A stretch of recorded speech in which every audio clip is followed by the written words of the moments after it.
وأهل بيته أجمعين. أما بعد فأعوذ بالله من الشيطان الرجيم. بسم الله الرحمن الرحيم.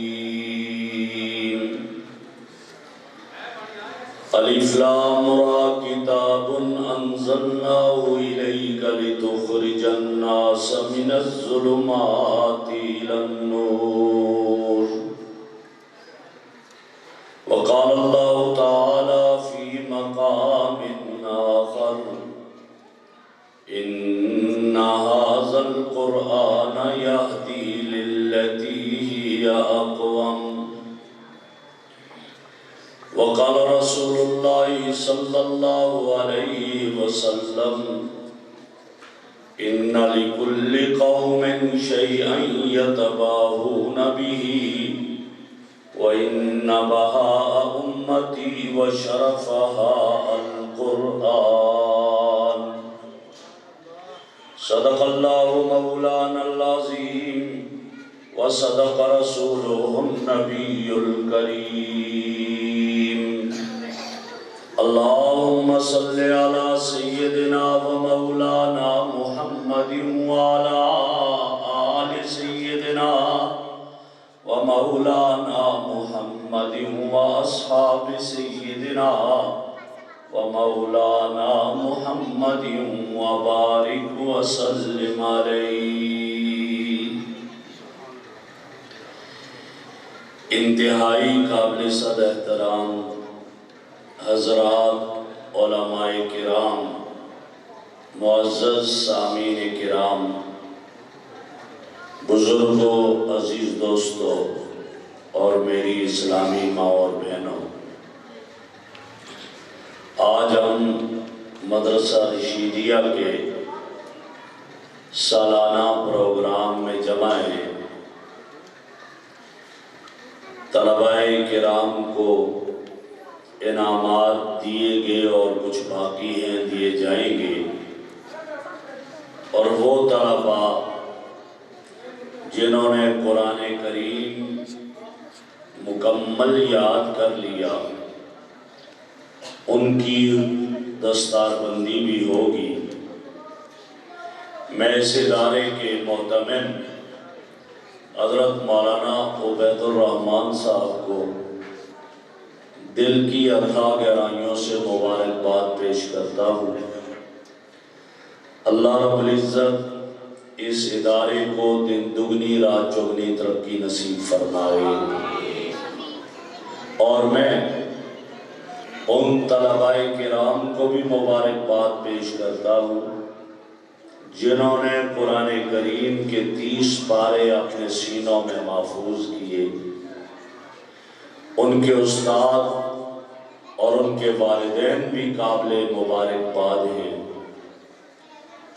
اور والدین کو چاہیے کہ وہ فخر کریں. آج کسی کا بیٹا گریجویشن کر لے تو باپ فخر کرتا ہے میرا بیٹا گریجویٹ ہو گیا. پی ایچ ڈی ڈاکٹر بن جائے تو خوش ہوتا ہے میرا بیٹا پی ایچ ڈی ڈاکٹر ہو گیا. ہونا چاہیے، فخر کرنا چاہیے. ایم فل اسکالر ہو گیا تو خوش ہوتا ہے کہ میرا بیٹا ایم فل اسکالر ہو گیا. انجینئر ہو گیا، میں تو انجینئر کا باپ بن گیا. M B B S doctor ہوا تو فخر کرتا ہے کہ میں ایک ڈاکٹر کا باپ ہوں. ہم منع نہیں کرتے، ضرور فخر کریں، لیکن میرے مصطفیٰ نے جس فخر کا کہا، جس کو احادیث کے سینے میں جمع کیا، فرمایا اِنَّ لِكُلِّ قَوْمٍ شَيْئًا يَتَبَاهُونَ بِهِ. ہر قوم کے لیے ایک فخریہ چیز ہوتی ہے جس پہ وہ فخر کرتا ہے. وَإِنَّ بَهَاءَ أُمَّتِي وَشَرَفَهَا الْقُرْآنِ. فرمائے میری امت کی فخریہ چیز قرآن کریم. جو باپ آج اس بات پر فخر کرے کہ میں حافظ قرآن کا باپ ہوں، میرے نبی نے فرما دیا تو اس پہ فخر کر۔ جو ماں حافظ قرآن کی ماں بن گئی، میرے نبی کا ارشاد ہے کہ وہ فخر کرے کہ میرا بیٹا قرآن کا حافظ ہے۔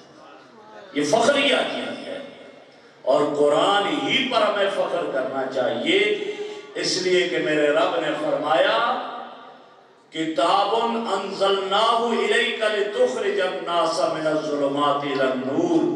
میرے محبوب، میں نے آپ کو ایسی کتاب عطا کی ہے، اس کتاب کے ذریعے لوگوں کو اندھیروں سے نکال کر روشنیوں میں لے آئے، اس لیے کہ قرآن اجالوں کا مرکز، قرآن روشنیوں کا محور، قرآن نور کا منبع۔ جس شہر میں قرآن گیا وہ شہر چمک اٹھا، جس گھر میں قرآن گیا وہ گھر منور ہو گیا، جس سینے میں قرآن آیا وہ سینہ جگمگا اٹھا۔ کتنی عظمت والا وہ سینہ جس میں قرآن آ گیا۔ میرے بھائی، آپ ذرا غور کریں اور دیکھیں، میں بازار میں گیا، میں نے کپڑا خریدا، بہت اچھا عمدہ کپڑا، 2500 کا 1 میٹر خرید کر لے رہا ہوں، اور سوٹ بنانا ہے، لیکن میں نے پیسے دے دیے دکاندار کو۔ آخر میں کہہ دوں جی کوئی آپ کے پاس پیس پڑا ہوا ہے؟ کیا کرنا ہے پیس کو؟ میرے گھر میں قرآن ہے، میں نے غلاف بنانا ہے۔ وہ ایک پیس اٹھا کر دیتا ہے، کتنے پیسے؟ کہتا ہے نہیں، مفت میں لے جاؤ، تم نے قرآن کا غلاف بنانا ہے۔ اب لے کر آ گیا، سوٹ میں نے ہزاروں کا پہن لیا، خرچ کر دیا، لیکن غلاف سیا، کوئی 1 پیسہ خرچ نہیں کیا۔ بظاہر اس کپڑے کی کوئی ویلیو نہیں تھی، لیکن اگر میرے ان کپڑوں پر کوئی بچہ بیٹھ جائے مجھے کوئی پرواہ نہیں ہوگی، کیا ہوا بچہ بیٹھ گیا، لیکن قرآن کریم کا جو غلاف بن گیا ہے، اگر کوئی بچہ اس پہ پاؤں رکھ لے گھر والے طرف جاتے ہیں یہ کیا کر دیا اس نے، حالانکہ اس پیس کے پیسے بھی نہیں کیے تھے، لیکن کہا جاتا ہے نہیں اس پہ پاؤں نہیں رکھ سکتے ہو۔ بھائی کیوں نہیں رکھ سکتے؟ یہ ہزاروں کا کپڑا تو نہیں ہے۔ کہا جاتا ہے مانتے ہیں ہزاروں کا تو نہیں، لیکن اس کی نسبت اب قرآن سے ہوگی، یہ قرآن کا غلاف بن گیا ہے، نسبت قرآن سے۔ میں نے ہزاروں کا سوٹ خرید لیا، میں اس سوٹ کو بوسے دوں، چوموں، پیار کروں، لوگ کہیں گے کتنا پاگل ہے، کتنا دیوانہ ہے، کپڑوں کو بوسے دیتا ہے، چومتا ہے۔ لیکن جب میں قرآن کریم غلاف میں رکھا ہوا الماری سے نکالتا ہوں، قرآن کو نکالے بغیر اس غلاف کو چومنا بھی اپنے لیے باعث اجر و ثواب مانتا۔ یہ ہے قرآن کی نسبت۔ قرآن کی نسبت، جس چیز کی نسبت قرآن سے ہو جائے وہ عظمتیں پا لیتی ہے، وہ بلندیاں پا لیتی ہے۔ میرے بھائی، جب کپڑا قرآن سے منسوب ہو جائے اتنی عزت والا ہو گیا، تو جس سینے میں قرآن آیا وہ کتنی عزت والا۔ میں نہیں کہتا، میرے محبوب نے ارشاد فرمایا اشراف امتی حملۃ القرآن، میری امت کے VIP لوگ وہ قرآن کے حفاظ ہیں جن کے سینوں میں قرآن ہے۔ سلطان محمود غزنوی ایک بادشاہ گزرا ہے، آپ ان کے نام سے واقف ہوں گے، بڑا ہی نیک بادشاہ تھا، لیکن 3 باتیں اس کے دل میں کھٹکتی رہتی تھی، اطمینان نہیں تھا۔ ایک کیا بات تھی کہ میرا نسب پتہ نہیں ٹھیک ہے یا نہیں، میرے باپ کا نام سبکتگین ہے جو کہ فوجی تھا، بادشاہ نہیں تھا، میں بادشاہ ہوں، کیا میرے نسبت اس کے ساتھ ٹھیک ہے یا نہیں ہے؟ اب میں بادشاہ، میرا باپ تو بادشاہ نہیں تھا، کیا نسب میرا کیسا ہے؟ یہ اس کے دل میں کھٹکا رہتا تھا۔ دوسرا یہ تھا کہ سب سے زیادہ عزت والا اس وقت اس دھرتی میں کون سا طبقہ ہے جو عزت والے، شان والے ہیں؟ اور تیسرا یہ تھا کہ میرا محبوب صلی اللہ علیہ وسلم مجھے خواب میں نہیں آ رہے، آقا کی زیارت خواب میں نہیں آ رہی، اللہ مجھے زیارت کروا دے، بس اس فکر میں تھے۔ یہ 3 چیزوں کی طرف ان کے دل میں تھی۔ ایک دن گشت کر رہے ہیں، چکر لگا رہے تھے رات کو، دیکھتے کیا ہے، ایک بچہ ایک گلی کے اندر کھڑا ہے اور مطالعہ کر رہا ہے، پڑھ رہا ہے، قرآن کی تلاوت کر رہا ہے، وہ بچہ روشنی میں قرآن پڑھ رہا ہے، اور وہ روشنی گھر کی کھڑکی سے باہر آ رہی ہے، گھر میں روشنی چل رہی تھی، روشنی باہر آئی، یہ گلی میں کھڑا اس روشنی میں پڑھ رہا ہے، سلطان محمود کا گزر ہوا، وہاں سے پوچھا بیٹا تو مسجد میں کیوں نہیں پڑھتا، یا اس وقت رات میں گلی میں کھڑے ہو کر کیوں پڑھ رہا ہے؟ وہ کہنے لگا مسجد میں روشنی کا انتظام نہیں ہے، وہ جو دیا ہے وہ بجھا دیا جاتا ہے، کوئی انتظام نہیں، اس لیے میں یہاں پڑھ رہا ہوں، یا روشنی آ رہی ہے اندھیرے میں نہیں پڑھ سکتا ہوں۔ سلطان محمود نے کہا بیٹا جاؤ تم، آج کے بعد میں مسجد میں تمہارے لیے روشنی کا بندوبست کر دوں گا، آئندہ تم نے مسجد میں ہی پڑھنا ہے، وہاں روشنی ہوگی، تمہیں روشنی میسر آئے گی۔ یہ چلا گیا، روشنی میسر آ گئی، پڑھنے لگا مسجد میں، دعا کیا کرتا ہے، اللہ اس شخص کی ساری ضرورتوں کو پورا کر دے، اس کی ساری تمناؤں کو پورا کر دے، اس کی ساری حاجتوں کو پورا کر دے۔ بس یہ دعا اس طالب علم نے کی، اس قرآن پڑھنے والے نے کی۔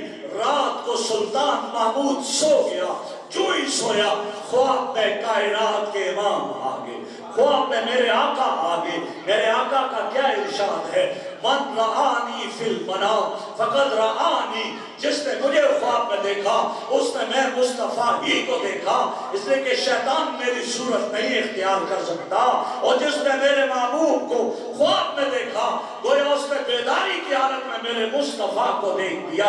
آج تو سلطان محمود میرے محبوب کو خواب میں دیکھ رہا ہے، خواب میں آگے۔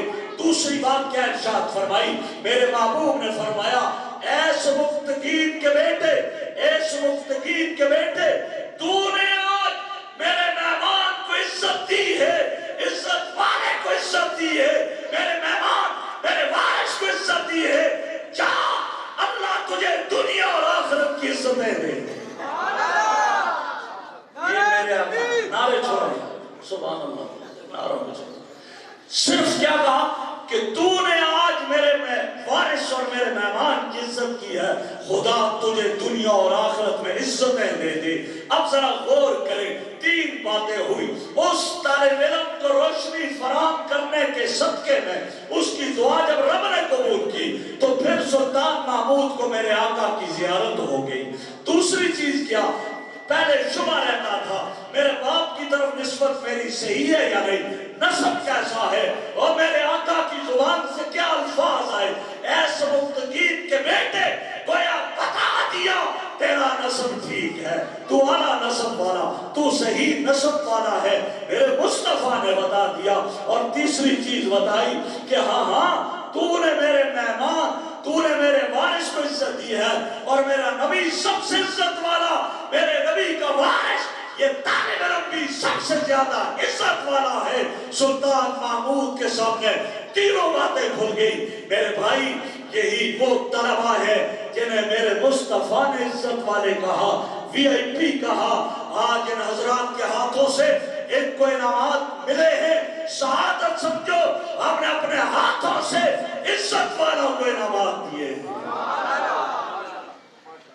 فرمایا لِتُخْرِجَ النَّاسَ مِنَ الظُّلُمَاتِ إِلَى النُّورِ، یہ قرآن اندھیروں سے نکال کر روشنیوں میں لے آتا ہے، روشنیوں میں لے آتا ہے اور عزت دیتا ہے۔ میرے مصطفیٰ کا ارشاد ہے ان اللہ یرفع بہذا الکتاب اقواما ویضع بہ آخرین، اللہ اس کتاب کے ذریعے قوموں کو عزتیں بلندیاں دیتے ہیں، اور اسی کی وجہ سے جو قومیں قرآن کو چھوڑتی ہیں اللہ ذلیل و خوار کر کے رکھ دیتے ہیں۔ آؤ ذرا دیکھتے ہیں قرآن کی وجہ سے کسے عزت ملی۔ میں 1400 سال پہلے اگر جاؤں گا تو آپ کو وہ حدیث بیان کروں گا۔ میرے مصطفیٰ بیٹھے ہوئے ہیں، میرے آقا بیٹھے ہوئے ہیں حجرہ مبارک میں، جس کو جنت کا ٹکڑا کہا گیا، ماں بین بیتی ومنبری روضۃ من ریاض الجنہ، جنت کے ٹکڑے میں بیٹھے ہیں۔ آپ کے ساتھ نوریوں کے سردار جبرائیل امین بیٹھے ہوئے ہیں، تشریف فرما ہے، دروازہ کھلا ہوا، پردہ ہٹا ہوا ہے، سامنے سے ایک صحابی کا گزر ہوا۔ جبرائیل عرض کرتے ہیں یا رسول اللہ یہ گزرنے والا آپ کا یار، آپ کا دوست ابو ذر تو نہیں ہے؟ میرے مصطفیٰ نے دیکھ کر فرمایا اے جبرائیل تمہیں کیسے پتا چل گیا یہ ابو ذر ہے؟ تم عرشوں پہ رہنے والے، یہ فرش پہ رہنے والا، تم نوری مخلوق، یہ بشر کیسے پہچان لیا یہ ابو ذر ہے؟ میرے بھائیوں اور میری بہنوں، جبرائیل کا جواب کیا ہے؟ اللہ کے محبوب مانتا ہوں ابو ذر مکہ کی دھرتی پہ رہتا ہے، ابو ذر مدینہ میں رہتا ہے، مانتا ہوں مدینہ میں رہتا ہے، اس فرش پہ رہتا ہے، لیکن اتنے چرچے ابو ذر کے مدینہ میں نہیں ہوتے جتنے عرشوں پہ ہوتے۔ جتنا تذکرہ ابو ذر کا عرشوں پہ ہے اتنا فرش پہ نہیں ہے۔ میرے آقا سوال کرتے ہیں بما سنال حاضر فضیلہ، جبرائیل بتا میرے ابو ذر نے یہ مقام کیسے پایا، یہ مرتبہ کیسے پایا؟ تو جبرائیل جواب میں کہتے ہیں فَبِقَلْبِهِ وَبِقَالِبِهِ، دو چیزوں کی بنیاد پر۔ قلب کیا ہے؟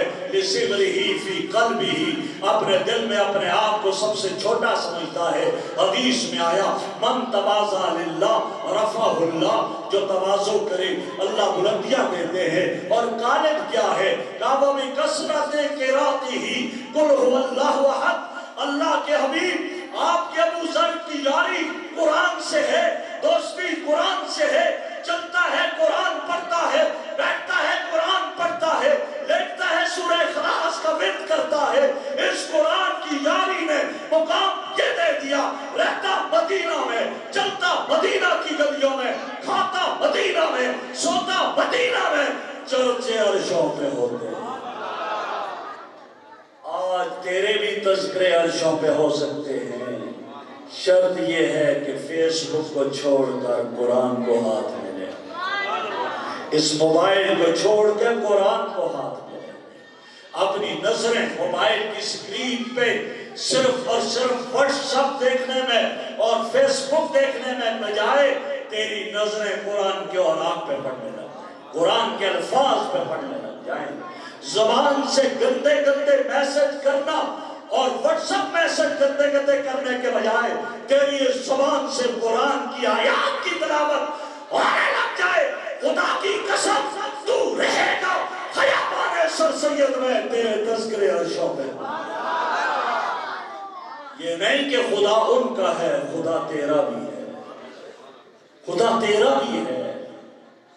وہ تو چلتے ہوئے بھی سورہ اخلاص کہتے ہمیں مزہ ہی نہیں آتا قرآن کے بغیر۔ آج کے میرے بھائی کو ناراض نہ ہونا، اس کو موبائل کے بغیر مزہ نہیں آتا، آج کی میری بہن کو موبائل کے بغیر مزہ نہیں آتا، اور ان کو قرآن کے بغیر لطف نہیں آتا تھا۔ میرے محبوب نے کیا فرمایا؟ جس گھر میں قرآن کی تلاوت نہیں وہ گھر ویران ہے، وہ گھر قبرستان کی طرح ہے۔ میرے آقا نے فرمایا اپنے گھروں کو قبرستان نہ بناؤ، گھروں میں نماز بھی پڑھا کرو، گھروں میں قرآن کی تلاوت بھی کیا کرو۔ آج میرے اور آپ کے گھر سینما گھر کا منظر پیش کرتے ہیں۔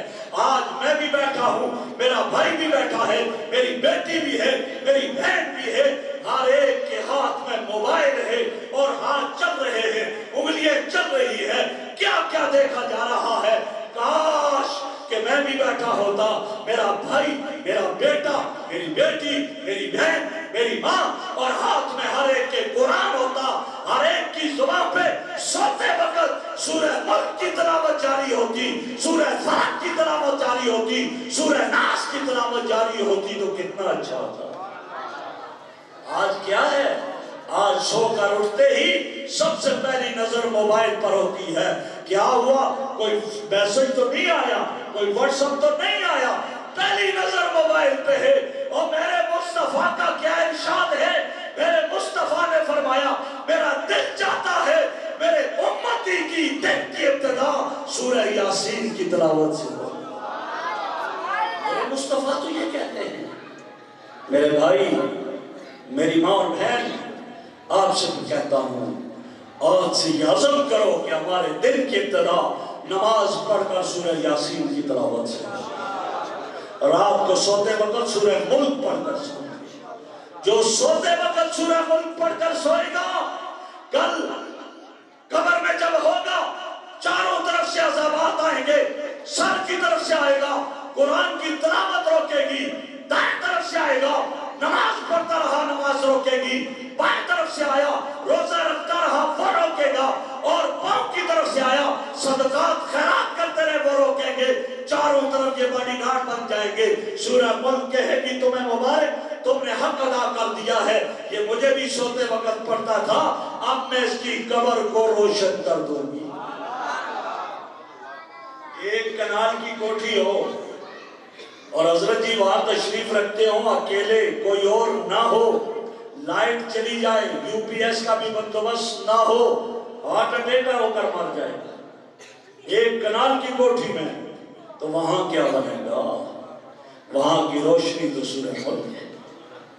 آج کہتے ہیں مجھ پہ جادو کر دیا، مجھے اثرات ہے مجھ پہ، کیا نہ ہو تجھ پہ اثرات، شیطانی کام کرے تو اثرات نہیں ہوں گے۔ وہ تو جو شیطانی کام ہوگا تو وہاں شیطان جنات آتے ہیں، اثرات ہوں گے، کیوں نہیں ہوں گے؟ آخری وقت ہے، لیٹی ہوئی ہے، لیٹا ہوا ہے، پھر بھی دیکھ رہا ہے، پھر بھی دیکھ رہا ہے، تو شیطان آئیں گے اثرات۔ اور میرے مصطفیٰ کا عمل کیا تھا؟ میرے مصطفیٰ صلی اللہ علیہ وسلم کا عمل کیا تھا؟ سوتے وقت سورہ فلق سورہ ناس پڑھ کر اپنے ہاتھوں پہ دم کر کے اپنے پورے جسم پر پھیر کر سو جاتے۔ حالانکہ آپ تو معصوم، آپ کو کوئی تکلیف نہیں پہنچا سکتا تھا، امت کو بتانا تھا، یہ گویا یوں کہہ دیجئے کہ یہ ہونا تھا، بتانا تھا کہ 1400 سال کے بعد میری امت کے نوجوان مرد اور عورتیں وہ موبائل کے پیچھے پڑے رہیں گے۔ انہیں چاہیے کہ جب مصطفیٰ سوتے وقت سورہ فلق اور سورہ ناس پڑھ کر کے ہاتھوں پہ دم کر کے اپنے جسم پہ مل کر سوتا تھا، تو تم تو بدرجہ اولا ایسا کرو، ہمیں تو بدرجہ اولا ایسا کرنا چاہیے۔ میرے بھائی، یہ قرآن عظمت والی کتاب ہے، قرآن برکت والی کتاب ہے۔ آپ نے گھروں میں قرآن کی تلاوت کو عام کرو، دیکھو کتنی عزتیں عظمتیں آئیں گی۔ اور میرے مصطفیٰ کو سب سے زیادہ محبوب قرآن پڑھنے اور پڑھانے والے حضرت نافع رحمہ اللہ بہت بڑے تابعی تھے، حضرات صحابہ کرام کے بچوں کو مسجد نبوی میں پڑھاتے تھے، جب بھی بات کرتے منہ سے خوشبو مہکتی تھی۔ کسی نے پوچھا نافع کیا منہ میں رکھتے ہو، جب بھی بولتے ہو خوشبو مہکتی ہے؟ حضرت نافع نے کہا کہ منہ میں تو میں نے کوئی خوشبو نہیں رکھی، کچھ بھی نہیں رکھا ہوا، ہاں ایک بات ہے۔ پوچھا کیا؟ کہا میں مسجد میں سو رہا تھا، خواب میں اپنے آقا حضرت محمد الرسول اللہ صلی اللہ علیہ وسلم کو دیکھا، میرے آقا نے فرمایا نافع مجھے تیرا ایک عمل بڑا پسند ہے۔ عرض کیا یا رسول اللہ کون سا عمل پسند ہے؟ فرمایا تو قرآن پڑھتا اور پڑھاتا ہے، مجھے بڑا پسند ہے، میرے نبی کو بھی۔ اور آگے کیا فرمایا؟ حضرت نافع فرماتے ہیں میں سو رہا تھا، میرے آقا نے فرمایا نافع میرا دل کرتا ہے آج میں نبوت والے ہونٹ تیرے ہونٹوں پر رکھ کر بوسہ دے دوں۔ حضرت نافع فرماتے ہیں میرے مصطفیٰ نے نبوت والے ہونٹ میرے ہونٹوں پر رکھ کر بوسہ دیا، اس وقت سے میرے منہ سے خوشبو مہکنے لگی، آج تک کبھی نہیں آئی ہے، اور کیوں نہ خوشبو مہکے۔ نافع کے منہ میں میرے آقا کا لعاب دہن کیا، اور اب نے میرے محبوب کے لعاب دہن میں خوشبو رکھی ہے۔ لعاب دہن تو بڑی چیز ہے، میرا عقیدہ یہ ہے، میرے اکابر کا عقیدہ یہ ہے، میرے مصطفیٰ کے پسینے میں رب نے خوشبو رکھی ہے۔ آپ آرام فرما رہے ہیں، آپ سو رہے ہیں، ایک اور ام سلیم آپ کا پسینہ شیشی میں جمع کر رہی ہے، آپ بیدار ہوئے، اماں کیا بات ہے؟ بیٹا آپ کا پسینہ جمع کر رہی ہوں، اماں کیا کرنا ہے؟ بیٹا ہمارے ہاں جب بیٹیوں کی شادی ہوتی ہے رخصتی کے موقع پر خوشبو دیتے ہیں، میں غریب لاچار مسکین کہاں سے خوشبو لاؤں؟ میں سوچتی ہوں آپ کا پسینہ جمع کر دوں، جب بیٹی کی شادی ہو رخصتی کا موقع ہو تو میں خوشبو کے بجائے آپ کا پسینہ دے دوں۔ میرے مصطفیٰ نے فرمایا اماں مجھے دو شیشی، شیشی لی، پیشانی پہ ہاتھ پھیرا، پسینہ آیا، ڈال کر شیشی میں دے دیا، وہ لے کر چلی گئی۔ جب اس کی بیٹی کی شادی ہوئی، رخصتی کا موقع آیا، اس عورت نے اپنی بیٹی کو خوشبو کے بجائے میرے مصطفیٰ کا جمع کیا ہوا پسینہ دے دیا۔ حدیث کی سچائیاں گواہ ہے، اس کی نسلوں تک میرے آقا کے پسینے کی خوشبو مہکتی رہی، یہ خوشبو مہکتی رہی۔ میرے آقا کے جسم میں تو وہ خوشبو تھی، صحابہ کہتے ہیں میرے آقا جب بھی کسی گلی اور راستے سے گزرتے ہمیں کبھی کسی سے پوچھنے کی ضرورت نہیں پڑتی تھی، آقا کا گزر کہاں سے ہوا، ارے اس راستے کے شجر و حجر مہک جاتے تھے اور وہ مہک بتاتی تھی یہاں سے آقا کا گزر ہوا ہے۔ جب میرے آقا کے پسینے میں اتنی خوشبو، میرے آقا کے جسم میں اتنی خوشبو ہے تو مجھے بتاؤ پھر جو اعمال اس کی زندگی سے صادر ہوں گے ان میں کتنی خوشبو ہوگی، جب وہ ہم کریں گے تو ہمارے گھروں میں کتنی مہک آئے گی۔ اس لیے قرآن سے جڑیں، قرآن پڑھیں، اپنے بچوں کو پڑھائیں، اپنی بچیوں کو پڑھائیں، واللہ قرآن سے زندگیاں بدلیں گی۔ امام اسماعیل رحمہ اللہ بہت بڑے امام ہیں، جا رہے تھے، جنگل میں پہنچے، ڈاکوؤں نے گھیرے میں لے لیا، ڈاکہ ڈالنے لگے، تلاشی لینے لگے۔ امام اسماعیل نے پوچھا کیوں تم چوریاں کرتے ہو؟ کام رزق کے لیے، روزی کے لیے، کھانا پینا بھی ہے، گھر میں کچھ نہیں ہے۔ آج کے دور میں کہہ دو کمر توڑ مہنگائی ہے، ڈاکے تو ڈالنے پڑیں گے، لوگوں کے تالے تو توڑنے پڑیں گے۔ جب یہ کہا تو امام اسماعیل نے فوراً عرش والے کی طرف اشارہ کر کے کہا، آسمان کی طرف دیکھتے ہوئے کہا وَفِي السَّمَاءِ رِزْقُكُمْ وَمَا تُوعَدُونَ، اللہ نے فیصلہ فرما دیا ہے تمہیں تمہارا رزق مل کر رہے گا، آسمانوں میں فیصلہ ہو چکا، وعدہ ہو گیا ہے، جتنا رزق ہے تمہارے لیے مل کر رہے گا۔ بس ان ڈاکوؤں کے دل پہ اثر ہوا ایسا، چھوڑ دیا امام صاحب کو، امام صاحب چلے گئے۔ امام اسماعیل 3 سال کے بعد جب مکہ مکرمہ میں بیت اللہ کا طواف کر رہے تھے، طواف کے دوران دیکھتے کیا ہے، ایک شخص آتا ہے، حضرت سے چمٹ جاتا ہے، محبت اور پیار میں کہا میں نہیں پہچانتا تو کون ہے؟ کہا آپ نہیں پہچانتے، میں تو پہچانتا ہوں، میں ان ڈاکوؤں میں سے ڈاکو ہوں جنہوں نے آپ کو جنگل میں گھیرا تھا، آپ نے کہا تھا کیوں ڈاکے ڈالتے ہو؟ ہم نے کہا تھا رزق کے لیے، آپ نے ایک آیت پڑھی، وہ آیت ہمارے قلب و جگر میں اتر گئی، توبہ کر لی، اور آج اس کا نتیجہ یہ ہے میں بیت اللہ کا طواف کر رہا ہوں۔ یہ ہے قرآن۔ ہاں فضیل ابن عیاض ڈاکوؤں کا سردار تھا، اور عام ڈاکو نہیں، چھپ کر ڈاکے نہیں ڈالتا تھا، اعلانیہ آ رہا ہوں ڈاکہ ڈالنے، کون ہے جو آج مجھے روکے گا؟ یہ کیفیت ایک دن ڈاکے کی نیت سے نکلا، گھروں کی چھتوں سے جا رہا تھا، چھت سے گزر رہا تھا، ایک گھر میں قرآن کی تلاوت کی آواز آئی، کانوں میں آیت پڑی، اس تلاوت کی طرف توجہ کی تو کان میں کیا آیت آئی، أَلَمْ يَعْنِ لِلَّذِينَ آمَنُوا أَن تَخْشَعَ قُلُوبُهُمْ لِذِكْرِ اللَّهِ، کیا ایمان والوں پر ابھی تک وہ گھڑی نہیں آئی، ایسا وقت نہیں آیا ان کے دل قرآن کے سامنے جھک جائے؟ بس یہ آیت فضیل ابن عیاض کے قلب و جگر میں ایسے اثر کر گئی، توبہ بھی کر لی اور اتنی نیکی میں گئے کہ اولیاء کی فہرست میں نام آ گیا۔ قرآن ایک ایسی کتاب ہے، اس سے جڑو گے عزتیں پاؤ گے۔ میرے مصطفیٰ بیٹھے ہوئے ہیں، فرمایا ایک وقت آئے گا میری امت فتنوں کے اندر پھنس جائے گی، ہر طرف سے فتنے ہوں گے۔ صحابہ نے پوچھا یا رسول اللہ پھر ان سے فتنوں سے بچنے کا کیا طریقہ ہے؟ میرے محبوب نے فرمایا وہ اللہ کی کتاب قرآن کریم ہے، جب اس کو پڑھو گے عمل کرو گے فتنوں سے بچ جاؤ گے، یہ بچنے کا طریقہ ہے۔ اور میں ختم کرنے کی طرف جا رہا ہوں، ہاں میری مائیں بہنیں بھی بیٹھی ہوئی ہیں، ان کے لیے بھی عرض کر دیتا ہوں، میری بہن اپنے آپ کو ان کی طرف لے جا، دیکھ اللہ کتنی عزتیں دے گا۔ یہ کون ہے؟ حضرت حفصہ بنت سیرین محمد ابن سیرین رحمہ اللہ ایک تابعی گزرے ہیں، اور وہ محمد ابن سیرین جو خواب کی تعبیر جانتے ہیں۔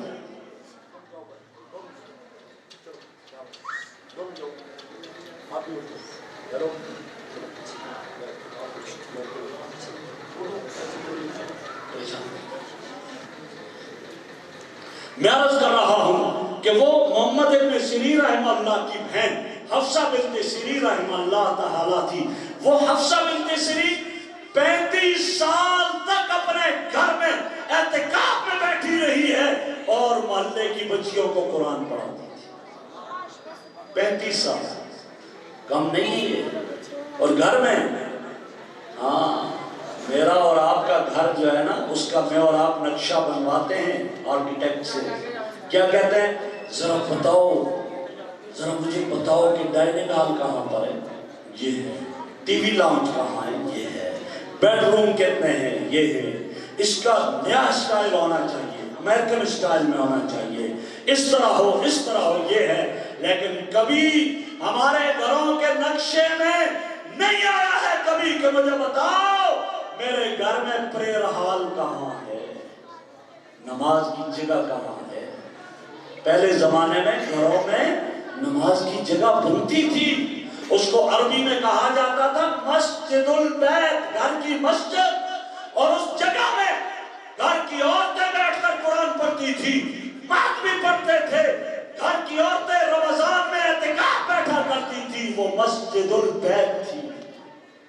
ٹی وی کے لیے تو جگہ مختص ہے، ٹی وی کے لیے جگہ مختص ہے، لیکن نماز کے لیے نہیں مختص۔ آج یہ حال ہے ہمارے گھروں کا۔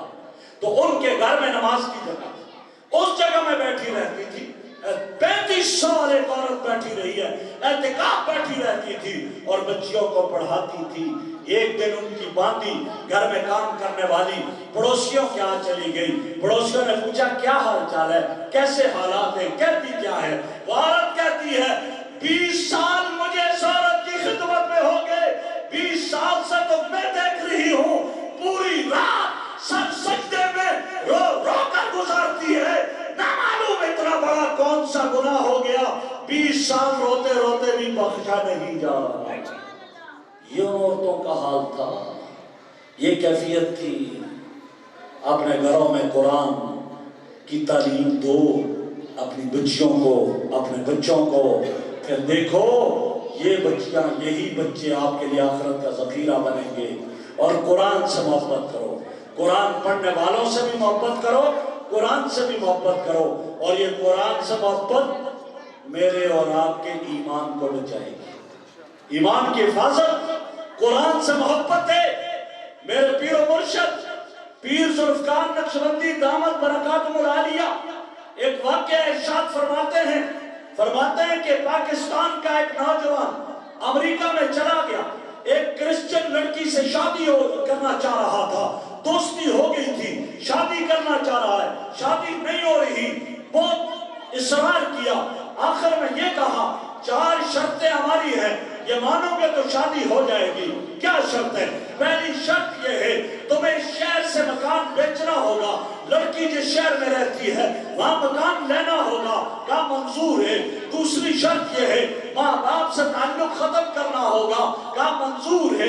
تیسری شرط یہ ہے اپنے مسلمان دوستوں سے تعلق ختم کرنا ہوگا، کہا منظور ہے۔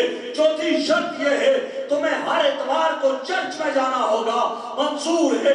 چاروں شرطیں منظور، شادی ہو گئی، مکان بیچ کیا، دوسرے شہر میں چلا گیا، وہاں رہنے لگا، ہر اتوار کو چرچ میں جاتا ہے، نمازوں کے لیے مسجد میں نہیں گیا، چھوڑ دی نمازیں، ماں باپ سے تعلق ختم، دوستوں مسلمانوں سے تعلق ختم، بس صرف وہیں رہتا ہے، ہر اتوار کو چرچ میں جاتا ہے، نماز کوئی نہیں، رمضان آیا کوئی روزہ نہیں ہے، روزے نہیں، کوئی زکات نہیں۔ 3 سال ایسے گزر گئے ہیں، 3 سال میں نہ ماں باپ سے رابطہ کیا، نہ مسلمان دوستوں سے رابطہ کیا، نہ نماز کوئی ایک بھی پڑھی اور نہ کوئی ایک روزہ رکھا۔ ایک کام کرتا تھا، وہ جاب پہ جاتا تھا روزانہ، صبح جاتے ہوئے گھر کی الماری میں ایک قرآن کریم رکھا ہوا تھا، اس قرآن الماری کو کھول کر قرآن کریم کو اٹھاتا، پڑھتا نہیں تھا، صرف دیکھ کر کہتا تو اللہ کی لا ریب کتاب ہے، اللہ کی سچی کتاب کتاب ہے پر حق کتاب ہے، بس اتنا کہتا، اس کو بوسہ دیتا، الماری میں رکھتا، الماری بند کر کے جاب پہ چلا جاتا، جاب سے شام کو واپس آتا، الماری کھولتا، قرآن کریم کو اٹھا کر دیکھتا، چومتا، بوسے دیتا، کہتا لا ریب کتاب ہے، پڑھتا نہیں تھا۔ بس میرے بھائیوں 3 سال اسی کیفیت میں گزر گئے۔ آج جب 3 سال کے بعد صبح جانے لگا، الماری کھولی، قرآن کریم کو اٹھایا، بوسہ دیا، چوما، اللہ کی لا ریب کتاب پر حق سچی کتاب ہے، بوسہ دیا، الماری میں رکھا، بند کی، چلا گیا، جاب سے واپس آیا، الماری کھولی، دیکھتا کیا ہے، آج اس الماری میں قرآن کریم نہیں ہے۔ اپنی بیوی سے پوچھا، یا میری مذہبی کتاب تھی یا قرآن کریم تھا، وہ کدھر چلا گیا، کہاں گیا؟ وہ عورت کہتی ہے جس کتاب کی سٹڈی تو بھی نہیں کرتا تھا، میں بھی نہیں کرتی تھی، میں نے تو کچرے میں پھینک دیا، کوڑا دان میں پھینک دیا، ٹریش کین میں پھینک دیا، ڈسٹ بن میں پھینک دیا، میں نے اس کو پھینک دیا، یہ لرز گیا، یہ تڑپ گیا۔ اللہ اتنا بڑا ظلم، کائنات تباہ کیوں نہیں ہوتی؟ آسمان میں کیوں شگاف نہیں پڑتے؟ یہ دھرتی تباہ کیوں نہیں ہوتی؟ اٹھا، دوڑتا ہوا گیا، اس کچرے سے قرآن کریم کا نسخہ اٹھایا، اس کو صاف کیا، اس کو بوسے دیے، اس کو چوما، آنکھوں سے لگایا، سینے سے لگایا۔ وہ عورت دیکھ رہی ہے، وہ لڑکی دیکھ رہی ہے، کہتی یہ ہے، لگ یوں رہا ہے اب تک تیرے اندر سے اسلام کے جراثیم ختم نہیں ہوئے ہیں۔ سمجھ لے آج تجھے فیصلہ کرنا ہوگا، یا مجھے رکھے گا، یا اس قرآن کو رکھے گا، یا مجھے چھوڑے گا، یا اس کتاب کو چھوڑے گا۔ کائنات ششدر ہے، آج یہ کیا فیصلہ کرتا ہے؟ جس عورت کے لیے ماں باپ کو چھوڑا، جس عورت کے لیے نمازوں کو چھوڑا، جس عورت کے لیے مسلمان دوستوں کو چھوڑا، جس عورت کے لیے رشتہ داروں کے شہر کو چھوڑا، جس عورت کے لیے روزوں کو چھوڑا، آج اس عورت کے لیے قرآن کو چھوڑتا ہے، یا قرآن کے لیے اس عورت کو چھوڑتا ہے، کیا فیصلہ کرتا ہے؟ کائنات ششدر ہے، حیران ہے، کہنے لگا سن تجھے چھوڑ سکتا ہوں، قرآن کو نہیں چھوڑ سکتا۔ تجھے چھوڑ سکتا ہوں، قرآن کو نہیں چھوڑ سکتا۔ اس عورت نے کہا پھر تو بیٹھ، میں گئی ماں باپ کو تیری شکایت لگانے کے لیے، اپنا بریف کیس اٹھایا، ماں باپ کے گھر جانے لگی۔ اس نے کہا جا، اس نے اپنا قرآن سینے سے لگایا، کہا تو جا ماں باپ کو شکایت کرنے کے لیے، میں بھی جا رہا ہوں اپنے روٹھے ہوئے رب کو منانے کے لیے۔ وہاں سے نکلا، دوسرے دن ظہر کی نماز میں اس پرانے شہر میں جا کر پہنچا۔ ظہر کا وقت تھا، وضو کر رہا تھا۔ امام صاحب نے کہا کہاں گم تھا؟ آج 3 سال کے بعد نظر آیا، ہم سمجھے مر گیا، کدھر غائب ہو گیا۔ کہا نماز کے بعد بتاؤں گا۔ نماز پڑھی، امام کو سارا ماجرا سنایا اور کہا 3 سال کے بعد آج پہلی مرتبہ پھر مجھے نماز کی توفیق ہوئی۔ میرے پیر و مرشد پیر ذوالفقار نقشبندی دامت برکاتہ العالیہ فرماتے ہیں اس کو اس لیے نماز کی توفیق ہوئی، اس کا ایمان محفوظ تھا، اور ایمان اس لیے محفوظ تھا کہ اس کے سینے میں قرآن کی محبت تھی۔ پھر کیا خیال ہے، قرآن کی محبت غالب آئے گی ہمارے اندر یا فیس بک کی محبت غالب آئے گی؟ اللہ کے گھر میں بیٹھے ہوئے آج سے فیصلہ کرو، کس کی محبت کو غالب کرو؟ قرآن کی محبت کو غالب کرو۔ یا جتنا تم موبائل کو ٹائم دیتے ہو، میں اور کچھ نہیں کہتا، اتنا کہتا ہوں خدا کا واسطہ، خدا کا واسطہ، صرف آدھا گھنٹہ 24 گھنٹوں میں قرآن کریم کو دے دو، بس آدھا گھنٹہ دے دو، اور وہ آدھا گھنٹہ بھی اکٹھا نہ دو آدھا گھنٹہ اکٹھا۔